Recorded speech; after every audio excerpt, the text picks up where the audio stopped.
राजा परीक्षित और कलयुग की कथा। एक बार राजा परीक्षित शाम को सैर करने के लिए अपने राजधानी के बाहर गए।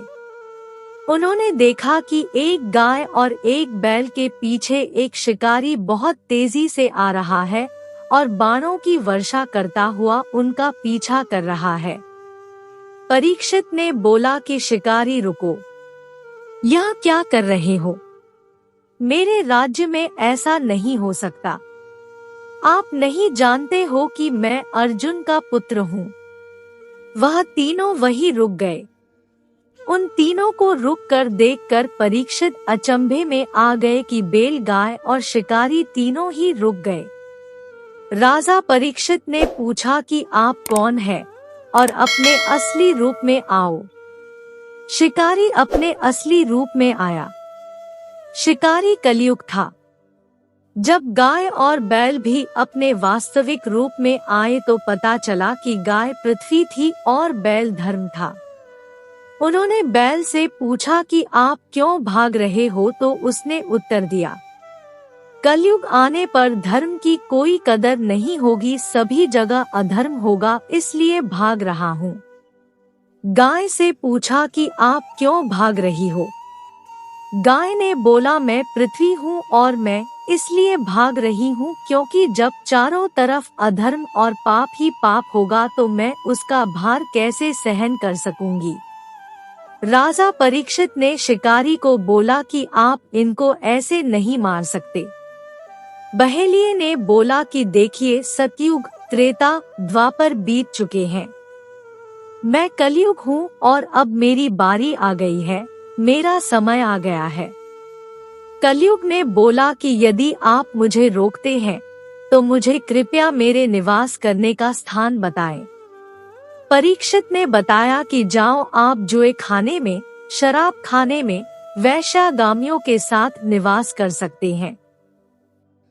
कलयुग बोला कि आपने तो मुझे कोई भी अच्छी जगह नहीं बताई है, कृपया कोई अच्छी जगह भी तो बताओ। परीक्षित बोला कि ठीक है, आप सोने में निवास कर सकते हैं। कलयुग बोला ठीक है, धन्यवाद, और ऐसा कहने के बाद वह तीनों विलुप्त हो गए। कलयुग राजा परीक्षित के मुकुट में ही प्रवेश कर गए। परीक्षित के मुकुट में कलयुग के प्रवेश करने से परीक्षित की बुद्धि ही खराब हो गई। जब वह लौटकर राजधानी में वापस आ रहे थे तो रास्ते में लोमन ऋषि का आश्रम पड़ता था। उन्होंने सोचा आश्रम में पानी पीकर आगे बढ़ूंगा। आश्रम के पास जैसे ही गए उन्होंने देखा लोमन ऋषि पेड़ के नीचे ध्यान में बैठे हैं। राजा परीक्षित के दिमाग में यह आया कि देखो, यह ऋषि मुझे देखकर ध्यान में बैठ गया, कभी मुझे पानी न पिलाना पड़ जाए। राजा परीक्षित ने लोमन ऋषि के गले में एक मरा हुआ सांप डाल दिया। जब आश्रम में लोमन ऋषि के पुत्र आए तो उन्हें यह सब देखकर बहुत बुरा लगा। लोमन ऋषि के पुत्र भी एक ऋषि थे। उन्होंने अपने पिता के इस अपमान को देखते हुए यह श्राप दे दिया कि जिसने भी मेरे पिता के गले में सांप डाला है, यह तक्षक सांप उसको 7वें दिन डस लिया। जब लोमन ऋषि समाधि से उठे तो वह इस पूरी घटना से अवगत हो चुके थे और उन्होंने अपने पुत्र से कहा कि यह तुमने अच्छा नहीं किया, राजा परीक्षित तो बहुत अच्छे राजा है। उनके तो सिर पर कलयुग सवार था, इसलिए उन्होंने ऐसा कर दिया। तुम्हें उसको श्राप नहीं देना चाहिए था, अब तुमने शराप दे दिया है, तो अब आप जाकर किसी को भेजो और उसको यह आगाह कराओ कि आपको ऐसा श्राप दिया गया है कि अब आपके पास 7 दिन है और 7 दिन के अंदर अंदर आप अपनी आत्मा का कल्याण कर सकते हैं।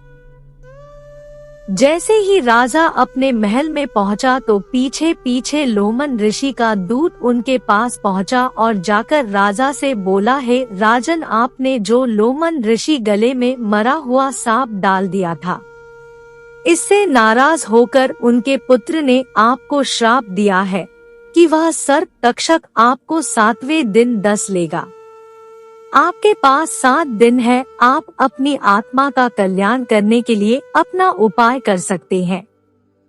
जैसे ही राजा ने अपने सिर से मुकुट उतारा तो उसकी बुद्धि ठिकाने पर आई और उसको बड़ी आत्मग्लानि हुई। उसने अपनी आत्मा के कल्याण के लिए अब उपचार करना चाहा। जिस इंसान को यह पता चल जाए कि उसको 7 दिन के अंदर तक्षक सांप डस लेगा तो वह अपनी आत्मा के कल्याण के लिए हर प्रयास करेगा। यह भी निश्चित है कि तक्षक सांप के डसने पर इंसान नरक में जाता है। उसने संतों महात्माओं की शरण ली। परीक्षित 88,000 ऋषियों के पास अपनी आत्मा के कल्याण करने के लिए पहुँचे और उनसे अपनी आत्मा के कल्याण के लिए उपाय पूछा कि मेरे पास 7 दिन है, क्या मेरी आत्मा का कल्याण हो सकता है? तो 88,000 ऋषियों ने जवाब दिया कि यह तो जन्मों जन्मों का कार्य है, इसके लिए तो हजारों वर्ष लग जाते हैं। 7 दिन में तो कोई ऐसा रास्ता नहीं है जिससे कि आप अपनी आत्मा का कल्याण कर सको। वहीं उसी समय व्यास जी के पुत्र सुखदेव जी उधर से आए। सुखदेव जी को देखकर सभी 88,000 ऋषि मुनियों ने दंडवत प्रणाम किया। सुखदेव के पिता व्यास जी भी उधर आ रहे थे। व्यास जी ने भी सुखदेव को दंडवत प्रणाम किया तो 88,000 ऋषि मुनि कहने लगे, जमाना तो उल्टा ही आ गया है, बाप बेटे को दंडवत प्रणाम कर रहा है। व्यास जी ने बोले, ज्ञानी सर्वत्र पूज्यते, ज्ञानी सभी जगह पूजे जाते हैं। मैं इसकी उम्र को और इसके नाते को नहीं बल्कि इसके ज्ञान को नमस्कार कर रहा हूँ। राजा परीक्षित ने सुखदेव जी से पूछा कि क्या कोई ऐसी युक्ति है जिससे 7 दिनों के अंदर मुक्ति हो जाए? सुखदेव जी ने बोला, 7 दिन तो बहुत है, मुक्ति तो बहुत थोड़े से भी हो सकती है। वृत्तांत आगे बताता है कि सुखदेव ने राजा परीक्षित को उसके पहले पूर्वजों के बारे में बताया और पूर्वजों के बारे में उन्होंने सब कुछ ज्ञान दिया ताकि उनके दिमाग से यह निकल गया कि दुनिया में जब एक से एक वीर और अच्छे से अच्छे ज्ञानी नहीं रहे तो यहाँ कौन रह सकता है। राजा परीक्षित के दिमाग में पूर्ण वैराग्य और समर्पण आ गया। इस पूर्ण विरक्ति और समर्पण के आने के साथ ही सुखदेव जी ने उनके अंदर ज्ञान डाल दिया और उनको कालातीत कर दिया। उम्मीद करती हूँ यह कहानी आप लोगों को अच्छी लगी होगी। अच्छी लगे तो लाइक करें, अपने दोस्तों के साथ शेयर करें, मेरे चैनल को सब्सक्राइब करें और कमेंट करना ना भूले। वीडियो देखने के लिए बहुत बहुत धन्यवाद। मिलती हूँ एक और अच्छी कहानी के साथ।